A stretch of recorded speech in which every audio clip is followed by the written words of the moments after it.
आप देख रहे हैं हमारा खास कार्यक्रम करियर पॉइंट। आपको बता दें कि करियर पॉइंट में आप भी जुड़ सकते हैं हमारे साथ और अपने सवाल रख सकते हैं और साथ ही हमारे साथ जो मेहमान मौजूद हैं उनसे भी अपने जवाब ले सकते हैं। इसके लिए आपको स्क्रीन पर दिए गए नंबर्स पर कॉल करना होगा और हमारे इस कार्यक्रम में सीधा जुड़ना होगा।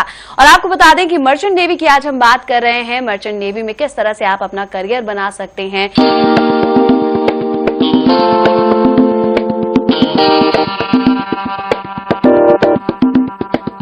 मर्चेंट नेवी आज की जनरेशन में काफी फेमस करियर है। ये फील्ड रोमांच और साहस से भरा है, पर आपके अंदर थोड़े से सब्र और साहस के साथ कुछ नया जानने और करने की चाह होनी चाहिए।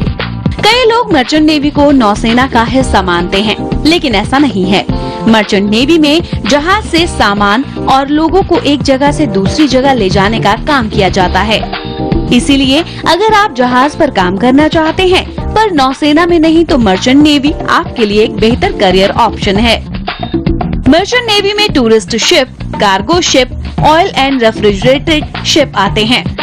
इन जहाजों को चलाने के लिए एक ट्रेन टीम की जरूरत होती है, जिसमें टेक्निकल टीम से लेकर क्रू मेंबर तक शामिल होते हैं। जहाज में काम करने वाले प्रोफेशनल्स जहाज के operations, technical maintenance and passengers का ख्याल रखते हैं। एक बेहतरीन मर्चेंट नेवी ऑफिसर बनने के लिए स्पेशल ट्रेनिंग की जरूरत होती है। वैसे तो आप साइंस साइड से 12वीं पास करने के बाद मर्चेंट नेवी की तैयारी कर सकते हैं। किसी भी इंस्टीट्यूट से 1 साल की ट्रेनिंग कर आप किसी भी जहाज में डेक कैडेट के रूप में प्रवेश ले सकते हैं और धीरे धीरे मर्चेंट नेवी की अलग अलग पोस्ट पर आप आगे बढ़ सकते हैं। आजकल भारत इंटरनेशनल ट्रेड का सबसे बड़ा केंद्र है। ऐसे में मर्चेंट नेवी की काफी डिमांड है। भारत के अलावा France, Britain, Norway, Japan, Greece और सिंगापुर की बड़ी शिपिंग कंपनियों में भी काफी डिमांड है। हमारे साथ एक कॉलर जुड़ गए हैं सतीश सूरत से। सतीश, आपका बहुत बहुत स्वागत है हमारे इस कार्यक्रम में। पूछिए, क्या सवाल पूछना चाहते हैं अपने करियर को लेकर? जी हाँ, यहाँ पर हम मर्चेंट नेवी के लिए अप्लाई करते हैं। जी हाँ, इसके अंदर हम अप्लाई कर रहे हैं ऑनलाइन के लिए, तो उसके अंदर प्रोसीजर हमको देखना है और मतलब एज और सब कंफर्म करवाना है, तो है क्या उसमें? जी, नितेश जी पूछ रहे हैं कि हमने अप्लाई कर दिया है लेकिन एज वगैरह कंफर्म करने के लिए किस तरह से प्रोसीजर को फॉलो किया जाता है? एज वगैरह का मैं बता दूं। एज आप उसका, जैसे आप +2 क्लियर करते हैं उसके बाद में आप अप्लाई कर सकते हैं। एज लिमिट आपकी होती है 24 इयर्स। और अगर आपने बीए या फिर आपने बीएससी वगैरह भी करके रखा हुआ है तो डिफरेंट पोस्ट पे आप बीए करके जा सकते हैं। बट एज एन ऑफिसर अगर आपको जाना है तो आपको +2 पर्टिकुलर करना होता है पीसीएम से और आपका मिनिमम होता है 60% और एज आपको चाहिए होती है 24 to 25। तो सतीश जी, उम्मीद करते हैं कि आपको आपके सवाल का जवाब मिल गया होगा और अब आप बेहतर अपना करियर बना सकेंगे मर्चेंट नेवी में। यहाँ पर नितेश जी, मैं आपसे एक सवाल पूछना चाहूंगी कि किस किस तरह के डिपार्टमेंट्स जो हैं वो मर्चेंट नेवी के अंदर होते हैं।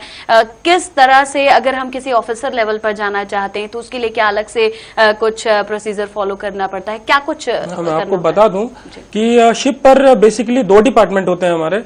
एक डेक डिपार्टमेंट होता है, एक इंजन डिपार्टमेंट होता है।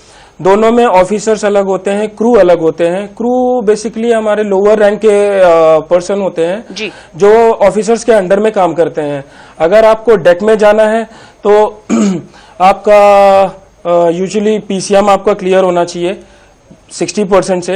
इंग्लिश आपकी फ्लुएंट होनी चाहिए बिकॉज आपको मल्टीनेशनल कंपनीज के साथ में काम करना पड़ता है, मल्टीनेशनल क्रू के साथ में काम करना पड़ता है। आपका बेसिकली जो भी रहता है, आपको हर कहीं भी कोई भी ट्रेड जो होता है, आपको इंडिया से हो गया, बाहर से हो गया, सो प्रॉपर कम्युनिकेशन के लिए आपकी इंग्लिश बहुत अच्छी होनी चाहिए। जी। और इंजन के लिए आपका क्या है, आपको बीटेक करना होता है मैकेनिकल इंजीनियरिंग से, पहले वो आपको क्लियर हो, उसके बाद में आप इसके लिए अप्लाई कर सकते हैं। जी नितेश जी, आपको रोकना चाहूंगी। यहाँ पर इस वक्त हमारे साथ एक दर्शक जुड़ रहे हैं, श्री राम, जो कि महाराष्ट्र से हमारे साथ जुड़ना चाहते हैं और सवाल पूछना चाहते हैं। जी श्री राम जी, आपका बहुत बहुत स्वागत है। पूछिए, क्या सवाल पूछना चाहते हैं आप? हाँ हेलो मैम, अगर फाइनल के मतलब ग्रेजुएशन अभी फाइनल में हूँ तो ग्रेजुएशन अगर हो गया तो नेवी में एडमिशन मिल सकता है क्या? जी बिल्कुल मिल सकता है आपको एडमिशन। आपका जो आपका ग्रेजुएशन है, अगर आप बीएससी कर रहे हैं तो आपका पीसीएम होना चाहिए। और जैसे ही आपका क्लियर होगा, आपका एज का बस खाली वही होता है कि 25 होनी चाहिए आपकी 25 के अंडर है तो आप बेशक अप्लाई कर सकते हैं उसको। तो साइंस स्ट्रीम का होना बेहद जरूरी है, साथ ही इंग्लिश पर अच्छी कमांड होना भी जरूरी है। अगर आपके पास ये सारी योग्यताएं हैं तो आप मर्चेंट नेवी का हिस्सा बन सकते हैं। हमारे साथ अगले कॉलर जुड़ रहे हैं अमरोहा से विवेक कुमार। विवेक, आपका बहुत बहुत स्वागत है। पूछिए, क्या सवाल पूछना चाहते हैं करियर को लेकर? जी मैम, मैं ये पूछना चाहता हूँ मैम, मैंने जो है 12th आफ्टर 12th जो है मैंने बीटेक किया है फ्रॉम मैकेनिकल ब्रांच जी। तो उसके बीटेक लेवल पर क्या मेरी किस पोस्ट के लिए अप्लाई कर सकता हूँ मैं? जी, आपको जब आप अप्लाई करते हो बीटेक लेवल पे, आपका मैकेनिकल इंजीनियरिंग से अगर क्लियर है तो आप वहां पर जाके इंजन कैडेट के पोस्ट पे आप उसके लिए अप्लाई करते हो। उसकी आपकी 6 मंथ्स की ट्रेनिंग होती है लैंड पर। उसके बाद आपकी 9 मंथ्स की ट्रेनिंग होती है जो कि आपको ऑन बोर्ड करनी होती है शिप पर। उसके बाद में आपके एग्जाम्स होते हैं, प्रमोशनल एग्जाम्स होते हैं, जिससे आपको लाइसेंस वगैरह मिलता है। वो हमारा प्रॉपर करने के बाद में आप वहां पर एज अ 4th इंजीनियर जाते हैं। That is your first rank as a officer in engine department. जी विवेक कुमार, उम्मीद करते हैं कि आपको आपके सवाल का जवाब मिला होगा और अब बेहतर ऑप्शन आपके सामने होगा करियर को लेकर।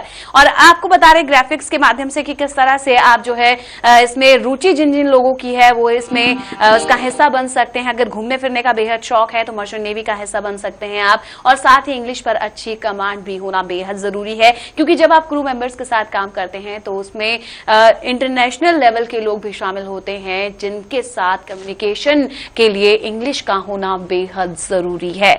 और नीतीश जी, मैं आपसे एक सवाल यहाँ पूछना चाहती हूँ। जिस तरह से आपने बताया कि कई तरह के पद होते हैं, अगर फर्स्ट स्टेप से लेकर हम लास्ट स्टेप तक जाने की बात करें तो किस तरह से स्टेप बाय स्टेप हम आगे बढ़ सकते हैं? मैं आपको बता दूं कि डेक डिपार्टमेंट में जहां पर मैं हूं, वहां पर सबसे पहले आप जो बेसिक रैंक होती है वो आपकी डेक कैडेट की होती है। आपको पहले 1 साल की प्रीसी ट्रेनिंग करनी होती है, जो कि बहुत सारे इंस्टीट्यूट हमारे इंडिया में है। वहां पर आपको 1 साल की डेक डिपार्टमेंट की मतलब ट्रेनिंग करनी होती है। उसके बाद आप एज अ डेक कैडेट जाते हो शिप पर, जहां पर आपको 18 मंथ्स की ट्रेनिंग करनी होती है ऑन बोर्ड शिप। उसके बाद में आपको सेकंड मिनट्स एंड ऑल का एग्जाम क्लियर करना पड़ता है, जिससे आप पहली बार 3rd ऑफिसर जाते हो। उसके बाद प्रमोट होकर 2nd officer, then chief officer, then master. हर लेवल पर आपको जाने के लिए आपको एक एग्जाम क्लियर करना पड़ता है। That is basically your competent examination. जी बिल्कुल, जाहिर सी बात है कि स्टेप बाय स्टेप जब आप आगे बढ़ते हैं तो आपको कई तरह की परीक्षाओं से गुजरना होता है।